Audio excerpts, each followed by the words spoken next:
नमस्कार दोस्तों, ज्ञान दरबार चैनल में आप सभी का स्वागत है।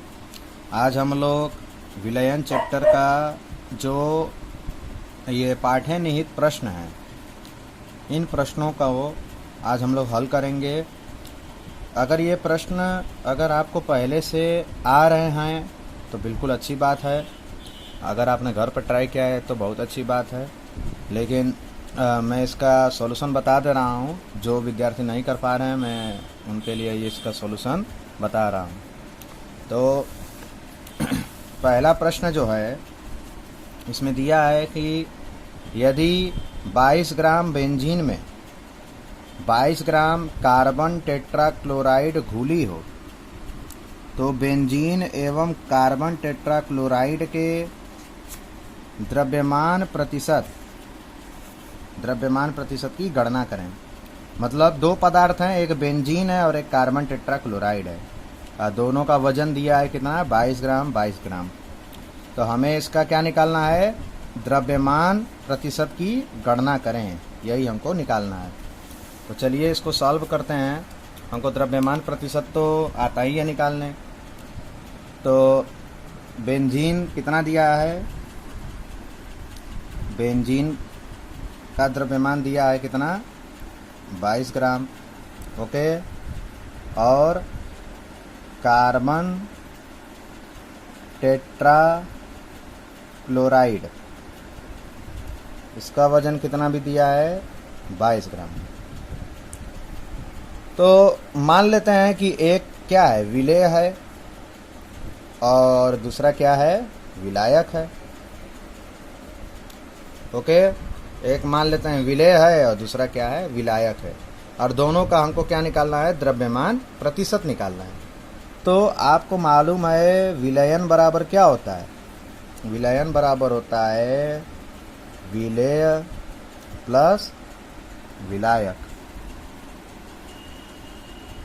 ओके, विलेय प्लस विलायक। तो यहाँ विलेय कितना है, 22, और विलायक भी कितना है, 22। तो अब हम इन दोनों को क्या करेंगे, ऐड कर देंगे तो कितना हो जाएगा, 44 ग्राम। ओके। यानी पूरे विलयन का हमको वजन पता चल गया है कितना, 44 ग्राम। अब हमको निकालना है बेंजीन का द्रव्यमान प्रतिशत। बेंजीन का द्रव्यमान प्रतिशत बराबर, अब हमको अगर बेंजीन का द्रव्यमान प्रतिशत निकालना है तो हमको इसके लिए बेंजीन का द्रव्यमान, आपने द्रव्यमान प्रतिशत का फार्मूला पढ़ा है कि विलेय का द्रव्यमान बटे में विलयन का द्रव्यमान गुणे 100। तो विलेय का द्रव्यमान मतलब बेंजीन का द्रव्यमान कितना है, 22, बटे में विलयन का द्रव्यमान कितना हुआ, 44, और गुणे 100। इसको सॉल्व कर देंगे। 22 1 जा 22, 22 2 जा 44, और 2 से 100 को कटा देंगे तो कितना आएगा, 50। यानी बेंजीन कितना है, बेंजीन का द्रव्यमान प्रतिशत है 50%। ओके। तो इस तरह हमने निकाला किसका द्रव्यमान, बेंजीन का। अब हम लोग कार्बन टेट्राक्लोराइड का भी निकाल लेंगे। कार्बन टेट्राक्लोराइड, कार्बन टेट्राक्लोराइड का द्रव्यमान प्रतिशत बराबर, कार्बन का भी अभी हमने वजन देखा है कितना है, कार्बन टेट्राक्लोराइड का भी वजन कितना है, 22 ग्राम है। तो इसका ऊपर द्रव्यमान हो गया 22 और टोटल द्रव्यमान पूरे विलयन का द्रव्यमान हो गया 44, और 100 से इसको कटा देंगे तो यही 22 2 जा 44 कट जाएगा, और 2 से 100 कटा देंगे तो 50। यानी इसका भी जो द्रव्यमान प्रतिशत आया है वो कितना आया है, 50%। ओके। तो इस तरह हमने कार्बन टेट्राक्लोराइड का द्रव्यमान प्रतिशत निकाला है और बेंजीन का द्रव्यमान प्रतिशत निकाला है कितना, 50%। तो दोनों का आंसर सेम है, 50%। ओके। तब हम इसको मिटा देते हैं। इसको देख लीजिए और इसको अब हम मिटाने जा रहे हैं। ओके।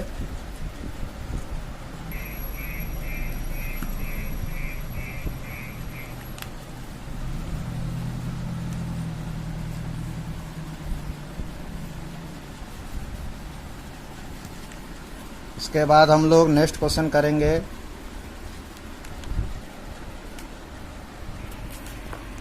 नेक्स्ट क्वेश्चन है आपका, एक विलयन में बेंजीन का 30 द्रव्यमान प्रतिशत, ये उल्टा लिखा है, एक विलयन में बेंजीन का 30% द्रव्यमान कार्बन टेट्राक्लोराइड में घुला हुआ हो तो बेंजीन के मोल अंश की गणना करें। मोल अंश मतलब मोल प्रभाज, जो मैंने आपको मोल प्रभाज का सूत्र लिखवाया है और जिस तरह उसका सवाल बताया है ये उसी तरीके से है। अगर आपने किया है तो अच्छी बात है, नहीं किया है तो मैं इसको बताने जा रहा हूँ। ओके, तो सबसे पहले बेंजीन का जो द्रव्यमान प्रतिशत है वो 30 है और वो किस में घुला है? कार्बन टेट्राक्लोराइड में। तो इसको सॉल्व करते हैं। बेंजीन का फार्मूला होता है C6H6। ओके, तो बेंजीन का द्रव्यमान प्रतिशत है जो कितना है? 30। यानी हम कह सकते हैं कि अगर विलयन का द्रव्यमान अगर 100 है, ठीक है, अगर विलयन का द्रव्यमान अगर 100 है तो बेंजीन का द्रव्यमान कितना होगा? 30% मतलब 30 ग्राम होगा। अगर हम कहें कि ये विलयन का 30% है तो 100 है तो बेंजीन का द्रव्यमान कितना हो जाएगा? 30 ग्राम हो जाएगा। तो ये कार्बन टेट्राक्लोराइड में घुला है तो कार्बन टेट्राक्लोराइड का वजन कितना होगा? कार्बन टेट्राक्लोराइड का वजन कितना हो जाएगा? तो 100 में से 30 घटा देंगे तो कितना हो जाएगा? 70 ग्राम। अब हमें इन दोनों का वजन मिल चुका है। बेंजीन कितना है? बेंजीन है 30 ग्राम और कार्बन टेट्राक्लोराइड है 70 ग्राम। ओके, तो अब हमें निकालना है क्या? इसका मोल प्रभाज। किसका मोल प्रभाज निकालना है? बेंजीन का मोल प्रभाज निकालना है। सवाल में दिया है बेंजीन का मोल अंश गणना करें। तो अब हम बेंजीन का मोल प्रभाज निकालने के लिए सबसे पहले बेंजीन के मोलों की संख्या और कार्बन टेट्राक्लोराइड के मोलों की संख्या, ये तो हमको निकालना ही पड़ेगा। ओके, तो अब हम निकालेंगे बेंजीन के मोलों की संख्या। बेंजीन के मोलों की संख्या। अब मोलों की संख्या बराबर क्या होता है? पदार्थ का भार बटे में अणु भार। तो बेंजीन का भार है 30 और अणु भार कितना हो जाएगा? तो अणु भार निकाल लेंगे। बेंजीन का फार्मूला होता है C6H6, कार्बन होता है 12 6 जा 72 और हाइड्रोजन होता है 1। तो 12 6 जा 72 यानी 72 और 6 78 यानी 78 हो जाएगा। ओके, अब 78 का 30 में क्या करना होगा? डिवाइड करना होगा। अब इसको हम डिवाइड करेंगे तो इसका आंसर आ जाएगा 0.385। ओके, 0.385 मोल। तो यहाँ हमको बेंजीन के मोलों की संख्या कितनी आई? 0.385 मोल। अब हम क्या निकालेंगे? कार्बन टेट्राक्लोराइड के मोलों की संख्या। तो कार्बन टेट्राक्लोराइड को CCl4 इसका फार्मूला ही मैं लिख दे रहा हूँ। C पर कार्बन, 4 मतलब टेट्रा और Cl मतलब क्लोराइड। कार्बन टेट्राक्लोराइड के मोलों की संख्या बराबर इसका भी क्या होगा? पदार्थ का भार बटे में अणु भार। तो पदार्थ का भार कितना दिया है इसमें? कार्बन टेट्राक्लोराइड का वजन है 70 ग्राम। तो ऊपर लिखेंगे 70 और नीचे इसका वजन लिखना है। तो कार्बन का होता है 12 इंटू क्लोरीन का वजन होता है 35.5 और 4 क्लोरीन है तो 4 से इसको मल्टीप्लाई करना पड़ेगा। अब हम इसको सॉल्व करेंगे तो कितना आ जाएगा? 154 आ जाएगा। ओके, तो हम इसको यहाँ पर क्या लिखेंगे? नीचे 154। अब हम इसको इसमें डिवाइड करेंगे तो आंसर आ जाएगा 0.455 मोल। ओके, तो आप देख रहे हैं कि बेंजीन के मोलों की संख्या निकल गई है 0.385 और CCl4 यानी कार्बन टेट्राक्लोराइड के मोलों की संख्या कितनी आ गई? 0.455। ओके, अब हम इन दोनों के मोलों की संख्या अब हम निकाल लिए हैं। तो अब हम इसका मोल प्रभार यानी मोल अंश निकालेंगे। ओके, तो मैं इसको मिटा दे रहा हूं। यदि आप सवाल कर रहे हैं तो आप इसको उतारते चलिए ताकि आपको भी बाद में दिक्कत ना हो। वैसे भी ये वीडियो है तो आप जब चाहे तब इसको प्ले करके आप बार बार देख सकते हैं। तो C6H6 के मोलों की संख्या कितनी थी? C6H6 के मोलों की संख्या थी 0.385 और CCl4 कार्बन टेट्राक्लोराइड के मोलों की संख्या कितनी है? 0.455। 0.455। अब हमको बेंजीन का मोल प्रभाज निकालना है। बेंजीन का मोल अंश भी बोलते हैं, मोल प्रभाज भी बोलते हैं। मोल अंश यानी जेटा C6H6, यानी इसका मतलब ये हुआ बेंजीन का मोल प्रभाज बराबर क्या हो जाएगा? तो ऊपर लिखेंगे बेंजीन के मोलों की संख्या। बेंजीन के मोलों की संख्या 0.385 अब बटे में कुल मोलों की संख्या। कुल मोलों की संख्या मतलब अब हम इन दोनों को ऐड करेंगे। 0.385 और प्लस 0.455, तो ऊपर आ जाएगा 0.385 और नीचे इसको ऐड कर देंगे। 5 5 10, 8 5 13 और 140 को 4 कैरी लगा 1, 4 3 7 और 1 8 और ये तो 0 पॉइंट ही हो जाएगा 0.840। अब हम इसको क्या करेंगे? डिवाइड कर देंगे तो आंसर आ जाएगा 0.458। ये आपका आंसर हो जाएगा। ओके, तो बेंजीन का जो मोल अंश है वो कितना है? 0.458। ओके, तो इसको आप उतार लीजिएगा।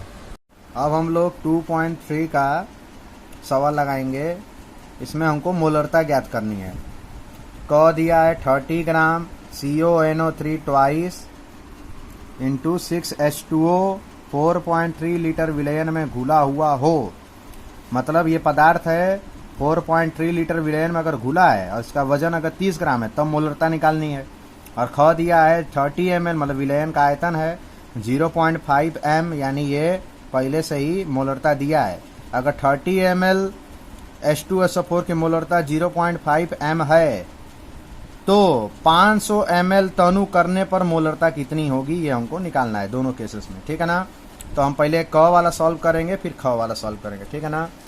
तो क वाला क्वेश्चन दिया है आपका 2.3 का क कि 30 ग्राम CONO3 twice into 6H2O 4.3 litre में घुला है। 4.3 लीटर में घुला है। 30 ग्राम CONO3 twice into 6H2O 4.3 litre में घुला है। तो हमें इसकी क्या निकालनी है? मोलरता निकालनी है। ठीक है, तो आपको मोलरता का सूत्र मालूम है। मोलरता बराबर क्या होता है? मोलरता बराबर होता है विलेय के मोल बटे में विलयन का आयतन। विलयन का आयतन। ओके, विलेय के मोल बटे में विलयन का आयतन। और हमें क्या निकालना है? मोलरता। तो विलयन का आयतन तो दिया है 4.3 लीटर, लीटर में दिया भी है और विलयन का आयतन लीटर में होना भी चाहिए। लेकिन हमको विलेय के मोल नहीं पता है। ये जो पदार्थ है इसके हमको मोलों की संख्या हमको निकालनी पड़ेगी। तो मोलों की संख्या बराबर क्या होता है? मोलों की संख्या बराबर होता है पदार्थ का भार बटे में अणु भार। ठीक है, तो पदार्थ है CONO3 ट्वाइस इंटू 6H2O। सबसे पहले हम इसका भार निकालेंगे। तो CO मतलब ये कोबाल्ट है। ठीक है, C और ये स्मॉल O है, कोबाल्ट है। ठीक है ना? तो कोबाल्ट का परमाणु भार होता है 58.7। ओके, प्लस अब इसमें नाइट्रोजन देखिए 2 है तो नाइट्रोजन का होता है 14, 14 टू जा 28। ओके, प्लस अब देखिए इसमें ऑक्सीजन 3 है तो 16 3 जा 48, तो ऐसा ही हो गया। और इसके आगे 2 है तो 48 2 जा कितना हो जाएगा? 48 2 जा 96 हो जाएगा। प्लस 6 2 जा 12, हाइड्रोजन का 1 होता है तो 6 2 जा 12 हो जाएगा। और ये 6 ऑक्सीजन भी है तो 6 और ऑक्सीजन का होता है आपका 16, 16 6 जा 96। तो अब हम इन सबको क्या कर देंगे, जोड़ देंगे। अगर हम इस सबको जोड़ेंगे तो आंसर आएगा 290.7, 290.7। ओके, तो अब हम निकाल लेंगे मोलों की संख्या। मोलों की संख्या बराबर पदार्थ का भार। तो पदार्थ का भार दिया है 30 ग्राम, तो ऊपर लिखेंगे 30 और नीचे इसका भार, परमाणु भार लिखेंगे 290.7। अब हम इसको सॉल्व करेंगे। जब हम इसको सॉल्व करेंगे तो आंसर आएगा 0.103 मोल। ओके, तो इसका मोलों की संख्या निकल गया 0.103 मोल। अब हम क्या निकालना चाह रहे हैं, मोलरता। तो मोलरता बराबर हो जाएगा, मोलरता बराबर क्या है, विलेय के मोल बटे में विलयन का आयतन। तो विलेय के मोल कितने हैं, 0.103, 0.103 और नीचे विलयन का आयतन दिया है 4.3 लीटर। इसको 4.3 लीटर इसको लिख देंगे। अब हम इसको करेंगे सॉल्व। ओके, तो अगर हम इसको सॉल्व करेंगे तो आंसर आएगा 0.02 मोल पर लीटर, यानी इस तरह इसकी हम मोलरता निकाल लेंगे। ओके, तो ये आपको सारा सवाल दिख रहा होगा। 30 ग्राम CONO3 twice into 6H2O 4.3 litre में घुला है, तो हमको इसकी मोलरता निकालनी थी। मोलरता के लिए विलेय के मोल बटे में विलयन का आयतन, ये सूत्र हम पढ़े हैं। विलेय के मोल हमको नहीं मालूम था, विलयन का आयतन दिया है 4.3 लीटर। तो हमने क्या किया, विलेय के मोलों की संख्या निकालने चाहिए। तो हमने इसका सबसे पहले परमाणु भार निकाला है। कोबाल्ट का 58.7, नाइट्रोजन का 14 होता, तो 14 2 जा 28, ऑक्सीजन 16 3 जा 48 और 48 2 जा 96, प्लस 6 2 जा 12 और प्लस 16 6 जा 96। अगर इस सबको ऐड करेंगे तो 290.7 आएगा। फिर हमने इसके मोलों की संख्या बराबर पदार्थ का भार बटे में अणु भार में रख दिया। तो पदार्थ का भार दिया ही है 30 ग्राम, अणु भार 290.7।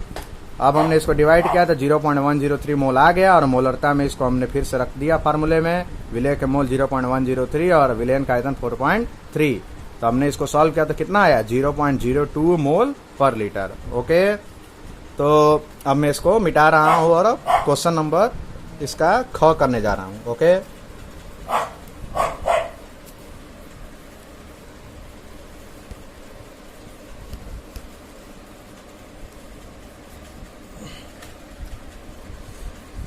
क्वेश्चन नंबर 2.3 का ख। 30 ml 0.5 m H2SO4 को 500 ml तनु करने पर मोलरता ज्ञात करना है। तो मैं इसका क्वेश्चन लिख ले रहा हूं 2.3 का ख। 30 ml 0.5 m H2SO4 को 500 ml तनु मतलब पतला करने पर, 500 ml तनु करने पर मोलरता ज्ञात करें। ओके, 30 ml 0.5 m H2SO4 को 500 ml, मतलब पहले 30 ml है तो उसको अगर हम 500 ml तक मतलब खूब और पतला कर दें, तनु कर दें, डाइल्यूट कर दें, तब उसका मोलरता क्या होगा ये हमको निकालना है। तो हम ये देख रहे हैं कि 30 ml पहले ही एक आयतन दिया हुआ है, और ये 0.5 m जो है, ठीक है, ये m मतलब होता है मोलरता, आयतन है तो समझ जाइए ये क्या है, मोलरता। मतलब मोलरता पहले से दिया हुआ है 30 ml पर। 30 ml पर मोलरता दिया है, तो 500 ml पर मोलरता कितना होगा यही हमें पूछा है। तो सबसे पहले मोलरता का फार्मूला क्या होता है, मोलरता बराबर क्या होता है, विलेय के मोल बटे में विलयन का आयतन। ओके, तो इसकी मोलरता दिया है 0.5 m, तो इधर 0.5 रख देंगे। मोलों की संख्या n नहीं मालूम है, और विलयन का आयतन दिया है 30 ml, तो 30 को 1000 से डिवाइड कर देंगे। क्यों करेंगे? क्योंकि ये मिलीलीटर में है, इसको लीटर में चेंज करना जरूरी है। तो 1 0 से 1 0 ये ऐसा ही कट जाएगा, 2 0 है तो यहाँ 2 डिजिट पे पॉइंट लग जाएगा। ठीक है, तो 0.5 और ये खुद ही डिवाइड में है, इधर आएगा तो मल्टीप्लाई में हो जाएगा, यानी हो जाएगा इंटू 0.03 बराबर n। अब हम इसको मल्टीप्लाई कर देंगे तो हो जाएगा 5 3 जा 15 और 2 डिजिट यहाँ 1 डिजिट यहाँ, तो 3 डिजिट पे पॉइंट लगा देंगे, मतलब यहाँ पे पॉइंट लग जाएगा 0.015 n, यानी मोलों की संख्या निकल गई कितनी? 0.015 n। ओके, अब हमें कह रहा है कि 500 ml पर अगर तनु करेंगे तो मोलरता कितनी होगी।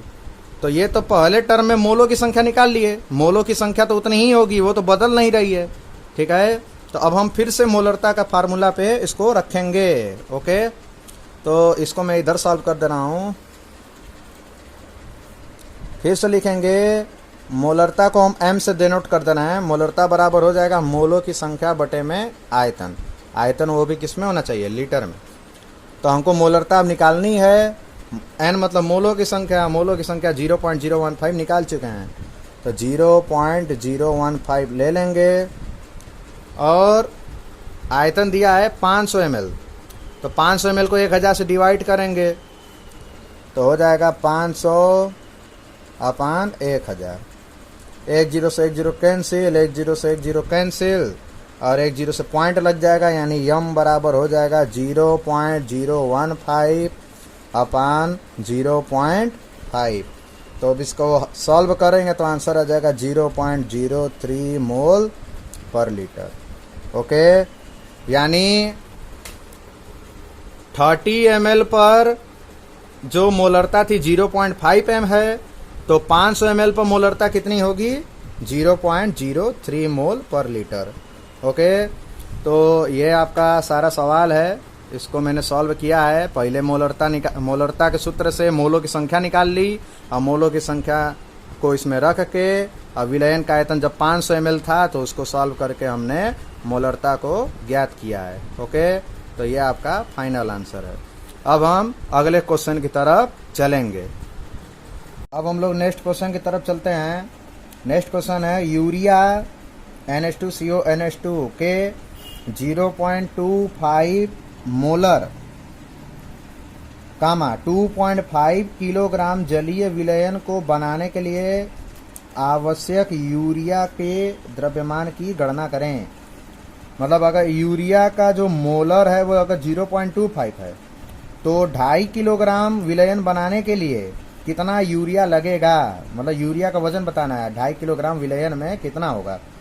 अब पहले से इसका मोलर दे दिया 0.25, तो मोलर का मतलब क्या होता है इसके बारे में पहले समझना पड़ेगा। ठीक है, इसको सॉल्व करते हैं। NH2CO NH2 का मोलर दिया है, कितना दिया है? 0.25। इसका मतलब ये होता है कि 1 किलोग्राम जल में, ये किलोग्राम में क्यों ले रहे हैं? क्योंकि ये जो मोलर दिया है ये मोललता दिया है।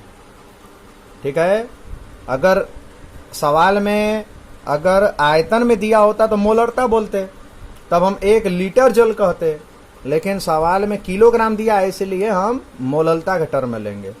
इसका मतलब ये होता है कि 1 किलोग्राम जल में NH2CO NH2 यानी यूरिया का जो मोलों की संख्या है वो कितनी है? 0.25 है। ठीक है, 1 किलोग्राम जल या 1000 ग्राम जल में, 1000 ग्राम जल में यूरिया की जो मोलों की संख्या है वो कितना है? 0.25 है। ओके, तो हमको मोलों की संख्या मालूम है कितना है? 0.25।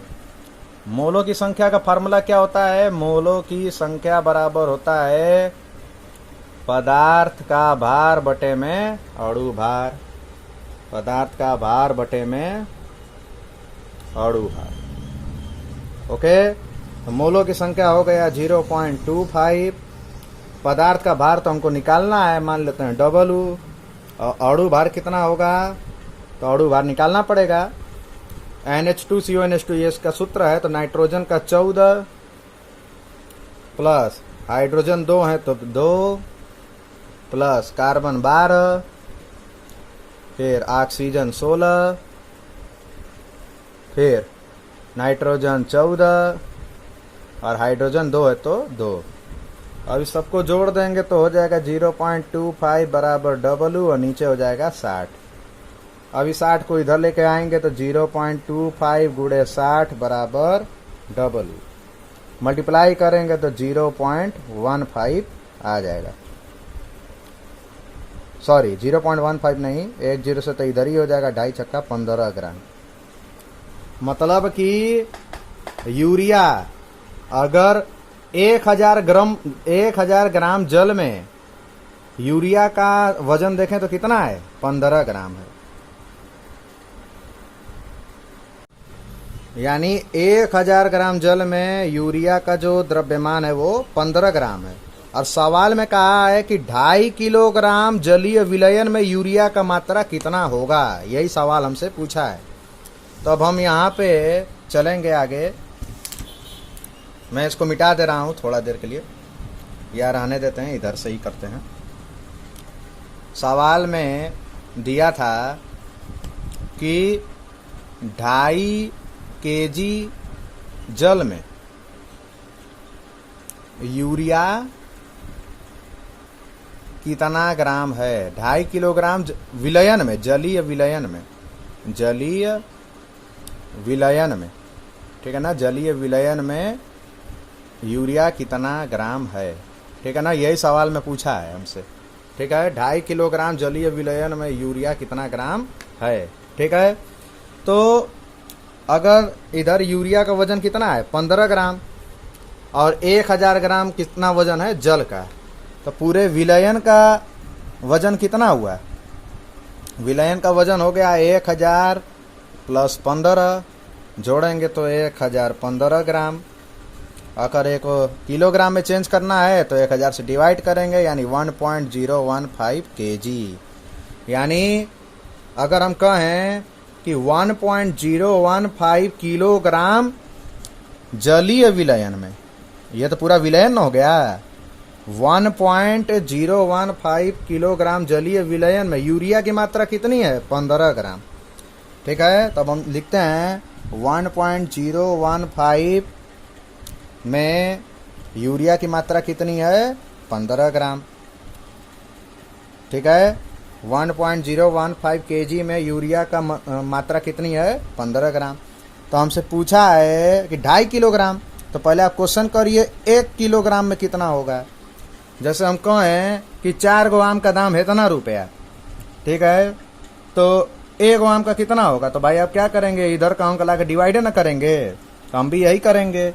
इस अंक को अब हम नीचे ले आएंगे तो 15/1.015 हो जाएगा। ठीक है, अब हम इसको क्या करेंगे, 2.5 किलोग्राम का पूछा है, हमको 1 आम का दाम पता चल गया इतना रुपया, तो अब जो आम का दाम पूछ रहा है अब हम गुणा ही ना करना रहेगा। तो 2.5 किलोग्राम यूरिया में कितना होगा, 2.5 किलोग्राम जलीय विलयन में यूरिया कितना होगा, तो 15/1.015 गुणे और 2.5 का क्या कर देंगे, गुणा कर देंगे। ठीक है, 1.015 किलोग्राम में यूरिया का मात्रा 15 ग्राम, तो 1 किलोग्राम में कितना होगा, तो इसको डिवाइड करेंगे, तब 2.5 में कितना होगा, तब 2.5 का क्या करना है, गुणा ही ना करना है। अब हम इसको सॉल्व कर देंगे तो आ जाएगा 37 ग्राम। ठीक है, यानी 2.5 किलोग्राम जलीय विलयन में यूरिया की मात्रा कितनी होगी 37 ग्राम। ठीक है, पहले हमसे पूछा था सवाल में कि यूरिया का मोलर इतना है, तो 2.5 किलोग्राम जलीय विलयन बनाने में कितना यूरिया लगेगा। तो हमने क्वेश्चन किया कि भाई इतना मोलर दिया है, तो इसका मतलब ये हुआ कि 1 किलोग्राम जल में यूरिया की जो मोलरता है, यानी मोलों की संख्या है, वो 0.25 है। तो हमने मोलों की संख्या बराबर पदार्थ का भार बटा में अणु भार रखा। मोलों की संख्या हमको पहले ही से दिया था, पदार्थ का भार निकालना था, अणु भार निकाल लिया, कितना आया 60। अब 60 को इधर गुणा किए तो आ गया वजन 15 ग्राम। यानी हम कह सकते हैं 1000 ग्राम जल में यूरिया की मात्रा कितनी है 15 ग्राम है। ठीक है, तो हमसे सवाल में पूछा था कि 2.5 किलोग्राम जलीय विलयन में यूरिया कितना ग्राम है। तो पहले विलयन में कितना था, तो ये था विलायक और ये है विलेय, इन दोनों को जोड़ देंगे तो विलयन बराबर हो जाएगा 1000 प्लस 15 यानी 1015। ये ग्राम में था तो 1000 से डिवाइड किए तो 1.015 kg हो गया। यानी 1.015 किलोग्राम जलीय विलयन में यूरिया की मात्रा कितनी होगी? 15 ग्राम। ठीक है, तो 1.015 kg में यूरिया की मात्रा अगर 15 ग्राम है तो 2.5 किलोग्राम में कितना होगा? तो 2.5 से अब इसको मल्टीप्लाई करके 37 ग्राम इसका आंसर ला दिए हैं। ठीक है, तो ये सवाल को आप लोग ध्यान से देख लीजिए और फिर उसके बाद अब हम लोग नेक्स्ट क्वेश्चन की तरफ आगे बढ़ेंगे। अगला जो क्वेश्चन है 2.5, इसका सवाल मैंने लिख लिया है और इसका मैंने इस सवाल का सारा हल भी कर दिया है ताकि वीडियो छोटा हो सके। मैं आपको ये सवाल और इसके सारे हल को समझाता हूँ। सवाल दिया है कि 20% W/W, मतलब ये द्रव्यमान प्रतिशत है, 20% जलीय KI का घनत्व, जलीय KI मतलब कि ये पूरा विलयन है, पूरे विलयन का जो घनत्व है वो 1.202 ग्राम पर ml है हो, तो KI का मोललता और मोल प्रभाज ज्ञात करना है। ठीक है, तो आते हैं सवाल के हल पर। 20% पोटेशियम आयोडाइड है। पोटेशियम आयोडाइड का मतलब क्या हुआ कि 20 ग्राम पोटेशियम आयोडाइड हुआ, जलीय विलयन है ना, तो 20% का मतलब 20 ग्राम पोटेशियम आयोडाइड हो गया। तो जल कितना हुआ? तो भाई 100 में से 20 घटा देंगे तो कितना हो जाएगा? 80 ग्राम जल हो जाएगा। 80 ग्राम को किलोग्राम में चेंज करेंगे तो 0.08 kg आएगा। 1000 से डिवाइड करेंगे तो 2 अंक पर दशमलव लग जाएगा। ठीक है, अब जलीय पोटेशियम आयोडाइड का घनत्व दिया है कितना? 1.202 ग्राम पर मिलीलीटर। और हम घनत्व का फार्मूला पढ़ रहे हैं द्रव्यमान बटे में आयतन। घनत्व दिया है 1.202 और द्रव्यमान देखिए ये पूरा जलीय विलयन है ना, तो जलीय जल का वजन है 80, पोटेशियम आयोडाइड है 20, तो 80 20 100 और आयतन हमको मालूम नहीं है तो आयतन यहाँ से निकाल लेंगे। आयतन इधर चला जाएगा और ये नीचे आ जाएगा, तो 100 बटे में 1.202। अब हम इसको जब सॉल्व करेंगे तो आ जाएगा 83.2 मिलीलीटर। मिलीलीटर क्यों? क्योंकि ये पहले से ही ml में है। तो अब इसको लीटर में चेंज करने के लिए क्या करेंगे? 1000 से भाग करेंगे। जब 1000 से भाग करेंगे तो दशमलव आपका 3 अंक और अंदर चला जाएगा, तो यहाँ पर लग गया दशमलव, यानी 0.0832 लीटर। यानी हमको विलयन का आयतन पता चल गया, पोटेशियम आयोडाइड का वजन पता चल गया और जल का वजन पता चल गया। अब हम पोटेशियम आयोडाइड के मोलों की संख्या निकालेंगे।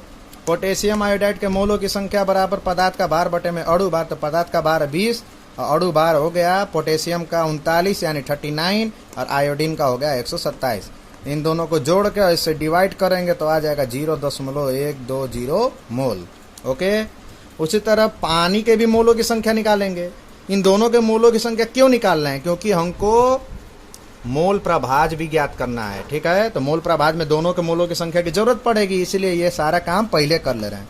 तो जल के मोलों की संख्या बराबर हो जाएगा पदार्थ का भार 80 और अणु भार कितना होगा? तो जल यानी H2O होता है, O का 16, हाइड्रोजन 2, 16 2 18, 18 का 80 में भाग करेंगे तो 4.44 मोल आएगा। मोलों की संख्या निकल गया, विलयन का आयतन पता चल गया और पोटेशियम आयोडाइड और जल का भार पता चल गया। अब हम यहाँ पर आते हैं मोलरता में। मोलरता बराबर क्या होगा? विलेय के मोल बटे में विलयन का आयतन। तो विलेय के मोल मतलब विलेय कौन है? Potassium iodide. इसका मोल कितना निकालें? 0.120। तो 0.120 विलेय के मोल बटे में विलयन का आयतन 0.0832। 0.0832 ये विलयन का आयतन है। अब हम इसको इसके डिवाइड कर देंगे तो 1.44 मोलरता आ जाएगा। तो ये पहला मोलरता निकल गया। अब ख है मोललता। मोललता मतलब विलेय के मोल बटे में विलायक का भार, वो भी किलोग्राम में। तो विलेय के मोल अभी निकाले 0.120 और विलायक का भार कितना हो जाएगा? तो विलायक अभी हम निकाले हैं, विलायक है जल और जल का वजन है 0.08 किलोग्राम और 0.08 किलोग्राम हो गया। इसको अगर आप सॉल्व करेंगे तो 1.5 मोल पर केजी आएगा। ठीक है, अब ये गुणा भाग भाई आप लोग जानते रहिएगा दशमलव का, वरना बहुत दिक्कत होता है। फिर ग है मोल प्रभाज निकालना है। मोल प्रभाज के लिए किसका निकालना है? पोटेशियम आयोडाइड का। तो जेटा पोटेशियम आयोडाइड यानी पोटेशियम आयोडाइड का मोल प्रभाज बराबर हो जाएगा, तो जिसका निकालना है उसके मोलों की संख्या बटे में कुल मोलों की संख्या। तो पोटेशियम आयोडाइड के मोलों की संख्या 0.120 और कुल मोलों की संख्या यानी पोटेशियम आयोडाइड के भी मोलों की संख्या प्लस 4.44 यानी जल के भी मोलों की संख्या। इन दोनों को जोड़ेंगे तो 4.560 ऊपर 0.120 और डिवाइड करेंगे तो आ जाएगा 0.0263 यानी पोटेशियम आयोडाइड का मोल प्रभाज 0.0263। तो ये सारे सवाल को आप एक बार देख लीजिए। ये पूरा एक लाइन से आपको हल आपको दिखाई देगा और आप इसको कॉपी पे उतार लीजिएगा। प्यारे दोस्तों, अगर वीडियो अच्छा लगे तो लाइक और सब्सक्राइब शेयर करना ना भूलें।